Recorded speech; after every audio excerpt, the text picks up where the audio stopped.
put a bid out. If you're doing a government project, you're supposed to put a bid out, and then other companies can bid on it. But Trump did not do that. He just put it out. He just gave it to like this company that had worked on his golf course in the past.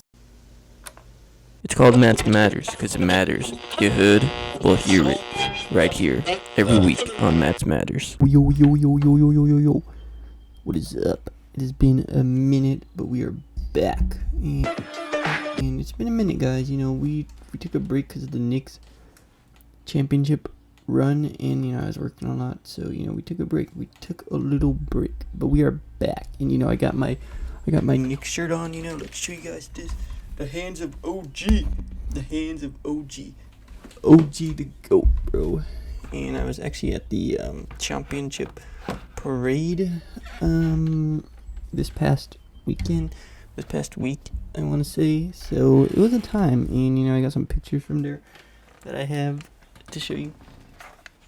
But it's been so long, we don't even know what show this is. This is Matt's Matters. We are back to discuss what matters this week.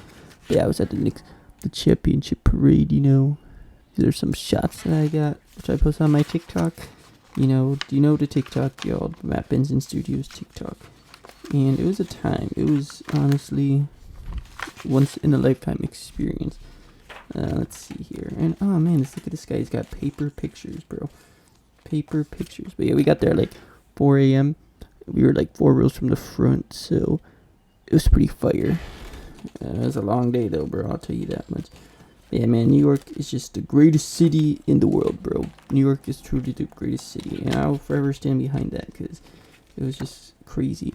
This is my favorite picture. Trader Elmo on a stick. But yeah, it was honestly a great time, man. I missed New York, guys. I really did, and it was nice to be back there. It rejuvenated my soul. It really did. It really rejuvenated my soul. Sometimes you just gotta go to New York just to like rejuvenate your soul. And I lived there for like 3 years, and you know I kind of wish I got more out of my last year in New York. Like I wish I would have went out more. But you know we can't have any regrets, guys. But yeah, we are back. I know you guys missed me. It's okay, you know, but I'm back now, so it's all good, man. Just stay tuned, and we'll be rolling soon. You know I got another show that I'm producing too on another YouTube channel, so stay tuned for that soon. But let's get into the news, the nitty gritty, the stuff that's going on, because I really disassociated myself for about 2 weeks with everything going on in the world, because I was like, man, I'm just gonna focus on basketball. I know in the past I said like sports is like a distraction from real world problems, but like sometimes it's good to just, you know, come together, find a common thing and come together, you know what I'm saying? But what has been happening, you guys? We got the 250th anniversary of the United States of America coming up, and I think on Monday there's actually a documentary coming out on PBS. Shout out to PBS. You can't kill us, you can't kill PBS. It's like about the American Revolutionary War, but from like the black perspective. Let's see if I can find it. A few moments later. Reparations, Black Americans, and the Revolutionary War. It comes out Monday, June 29th at 10 p.m. Eastern on PBS, and I will definitely be recording that, taping that, whatever, you know. Now you just kind of record stuff. You don't really tape stuff anymore. Some of you guys might be too young to remember VHS tapes, but I remember them, bro. I do remember them. But yeah, here it is. It is the Declarations of Black Americans in the Revolutionary War, coming out this Monday on PBS. And the creator of this was actually on The Breakfast Club yesterday, discussing like the budget for the film and like what they're trying to achieve. You know, like saying like, oh, when they wrote the Declaration of Independence, they weren't thinking about Black Americans; they were thinking about themselves. So it should be very interesting to see like this documentary. You know.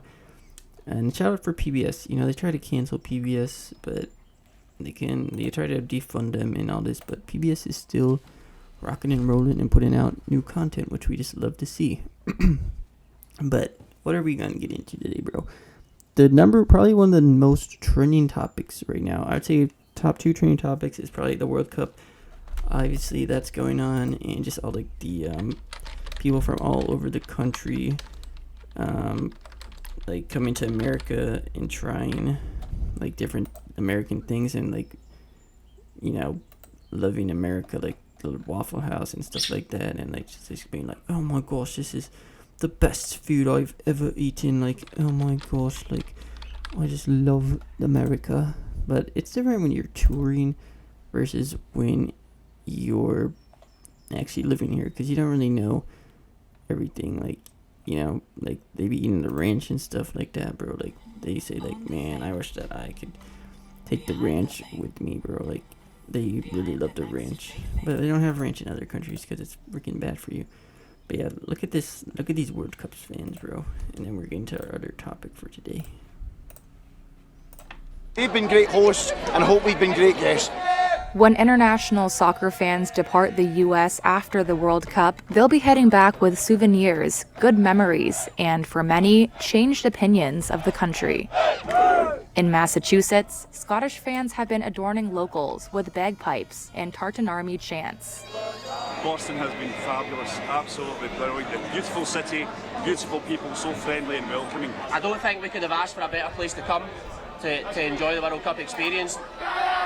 Many international fans once questioned the U.S. as co-hosts over worries of visa access, high costs, gun violence, and a lack of local interest in the sport. High ticket and travel prices have also prevented some from making the trip. Those worries have not been entirely dispelled, but as the World Cup continues, so do more feel-good stories of abroad fans enjoying the U.S. In Philadelphia, international fans got their hands on a world-famous delicacy, the Philly cheesesteak. Philly cheesesteak. Alright, you get the idea, bro. Like, you know, they're just enjoying their time. And, you know, it's good. It's good for the economy to have all these, like, tourists, you know, like, coming in, just spending money, giving businesses, like, small businesses money and stuff like that. But, I mean, obviously, we don't see any of that money because, you know, man, it's just a capitalist society. Like, it is what it is. But there's the viral video of the dude from Japan who gets on the news. Like, there's been a few of them, but like, there's one who just he doesn't want to take any. He just doesn't want to miss work. Like he just wants to stay and watch the World Cup. So that was pretty funny. But yeah, let's show you guys this one.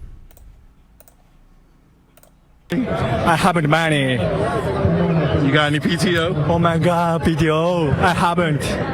You haven't missed any Japan games? And so, yes, of course. Oh, Japan match. What about your memories? Memory is infinity. Thank you. Please, PTO. PT. Yeah, give that man some PTO, bro, so he can watch the World Cup. But yeah, so that's pretty cool to see, honestly. I mean, there is, you know, certain aspects of America, if you're coming in from other countries, like, it is cool to see, because, you know, it's like a lot of movies over there are very popular, and you're like, dang, this is like a place I dream of going, just like people in America dream of going to those other countries. So it is cool to see that side.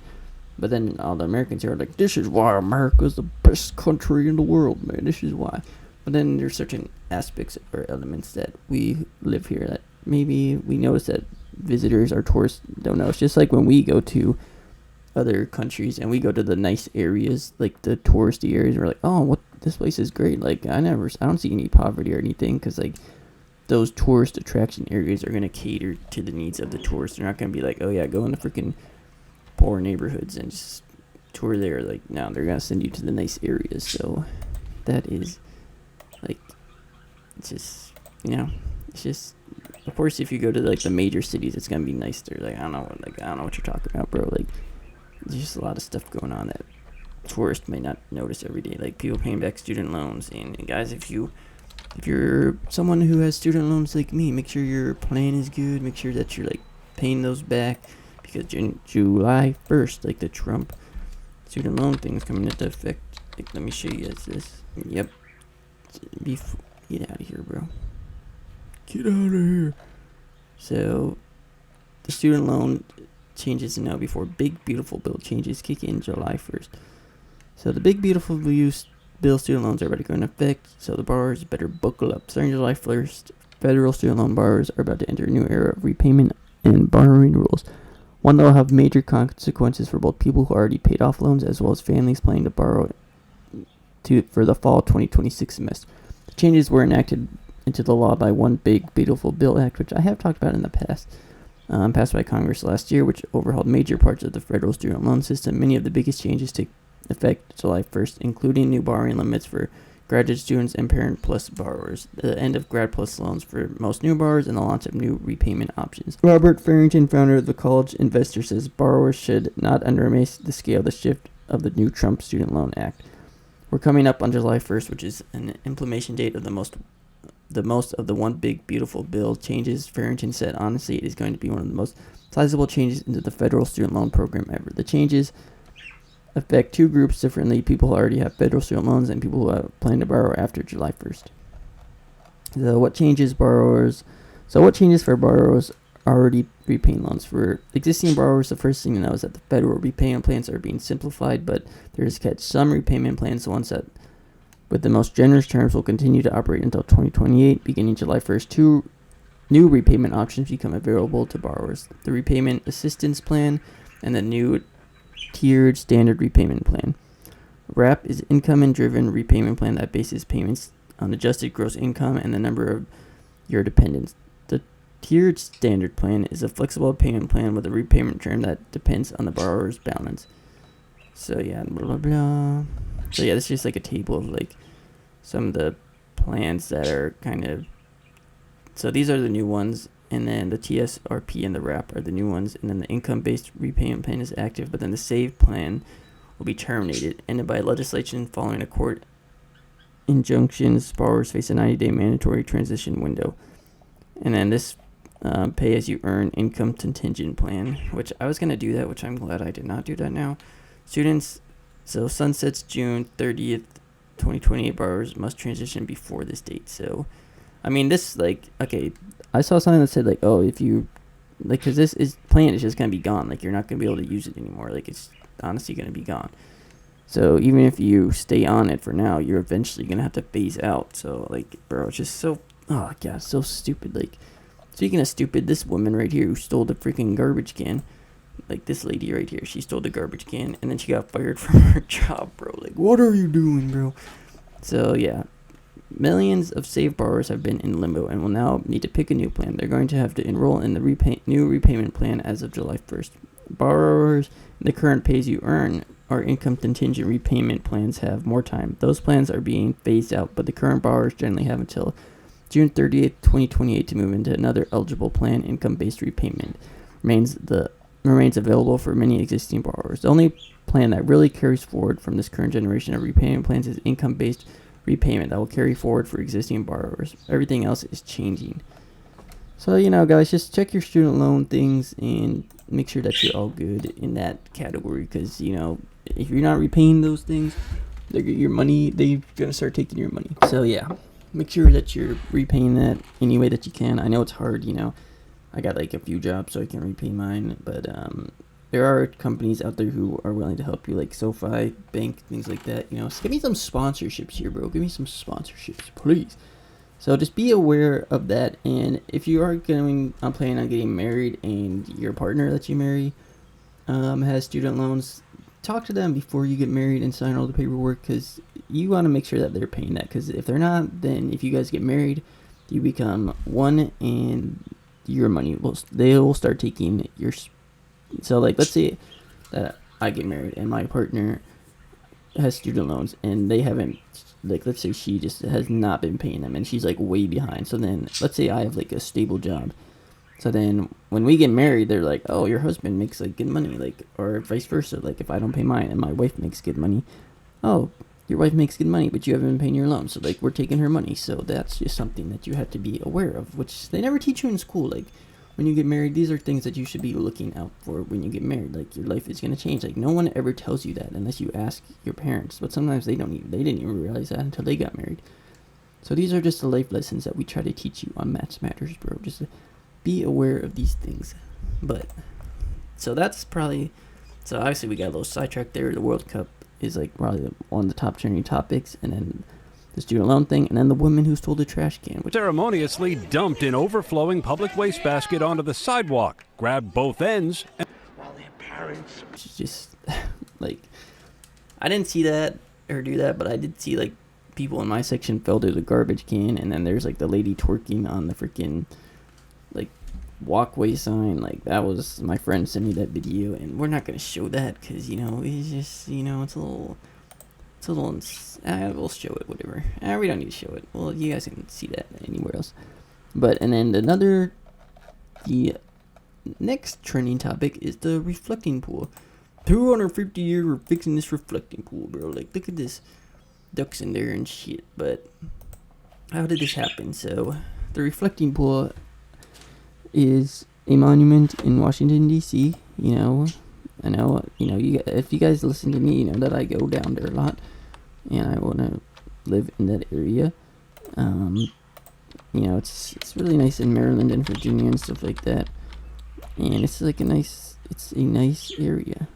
But now the reflecting pool is covered in algae, and they tried to fix it, and it just has not been going good. It's cost a lot of money, and it's just been a very bad situation. And this is what happens when, you know, we have people out here who just be doing stuff and not properly doing the construction proper. So here you go. Let's see. Look at this, bro. So we have people were arrested for going into the pool. Like, they were going into the pool, and they were putting their hands. So now if you touch the water, it's legal to touch water, but not legal to touch kids. So, you know, if you guys get that joke, you get that joke. But yeah, so the pool it was supposed to cost, so let's see, the initial budget for the project was, remember, I don't remember, I have to look it up. Yeah, I try to remember all this information. It's hard to remember it's hard to remember all the information that you see or read in a day, so sometimes we just gotta Google it. So the initial budget, the estimated budget was initially 1.5 million to 2 million. That was the initial budget, you know, and then you're supposed to like kind of put a bid out. If you're doing a government project, you're supposed to put a bid out, and then other companies can bid on it.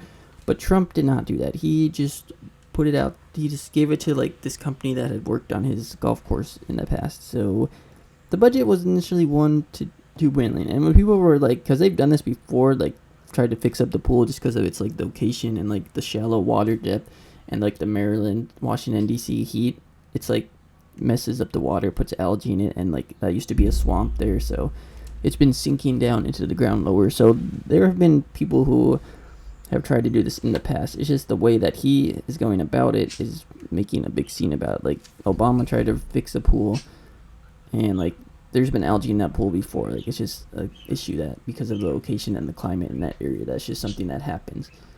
So, but Trump just did this thing. He just makes this like, you know, company doing. He's like, oh, we're gonna paint this American flag blue, which the color of the paint is also contributing to the algae because it's like a darker paint. So like the sun is soaking, you know, like obviously darker colors attract more sun. So that is another one of the issues that's happening. And man, I didn't even realize today was Friday, bro. Like, damn, I just realized that. So yeah, so now they have spent over $16 million on this project, and I think last time I saw they were putting like a fence up around the pool, and it's just like not good. And it's just like you're just really defacing this monument that is very popular in American culture. Like, obviously it's in Forrest Gump, and like Martin Luther King gave a speech there, so now you're just like you're embarrassing yourself, bro. And then like obviously, so the presidential center, Barack Obama Presidential Center, opened up in Chicago, and Barack Obama has been going on all these podcasts saying like, oh, Donald Trump's still talking about me, like, you know, I live in rent free in his head and this and that, and then have a room in his head, rent free. You do everything with grace. A suite in his head. He said that, well, when Barack Obama was president, he said that, oh, well, when I was president, I wasn't sitting here worried about former presidents. I was worrying about like the people, and that just shows that Trump does not care about the people. Because even they tried to pass like a housing act, and he's like, no, I'm not signing this unless you guys passed my Safe Voting Act, which is just, I talked about that one episode too, guys, if we remember. So yeah, the reflecting pool, it's now cost more than $16 million, and there's been people arrested for like putting their hands in it, and like allegedly, he said that the reflecting pool is like long, like it is like it's big, like it's covers a lot of space. Like, let's see. So yeah, the reflecting pool in DC is about 676 yards. That's almost 7 football fields. And allegedly, he said that some guy went in the reflecting pool with like boots on and just like took a knife and like cut up the whole, like all the paint, like chipped all the paint. So that's why the paint is coming up. Which is like, you really think that someone went 676 yards overnight without anybody noticing and cut up the whole pool? Like, think, use your head, bro. Does that even make a lick of sense? Does not. And it's just like, bruh. But so yeah, people have just been, it's just not been good. So let's see. So yeah, people have been arrested for like putting their hands in the water and like allegedly like this is like a recent video. Like this lady walks up to the pool and she puts her hand in the pool and like pulls something up, which was probably just like some freaking paint or something, like, you know. So yeah, so here's, why can't I make this bigger? So yeah, she goes in there and there she is right there. She sticks her hand in the water and she just like pulls something out. And that's it. I mean, you can see like the people in the background like kind of cleaning it, but she's still like putting her hand in there and like pulling stuff out, and she just kind of like keeps doing that. And another, yeah, she's just like, I don't know what she's exactly pulling out, honestly. Well, like I would not touch that water, honestly, because it's just dirty and like birds be shitting in there and stuff. Like, honestly, anybody who has a pool knows that. Like, look how green this water is. Like, they need to put some chlorine or something in there, bro, because that is just nasty. But honestly, anybody who has like a pool, like I don't have a pool, but I've like worked on pools and like cleaned them. Like, obviously, you can't just, you need like some type of like filtration system, like some skimmers or something. You gotta put like chlorine in there and stuff. And this is like a huge pool, so like obviously like animals are gonna go in there and like, you know, do their business, and it's just gonna be nasty. So, and because of the location, like the depth of water, and it's just like, bro, like you're setting yourself up for failure.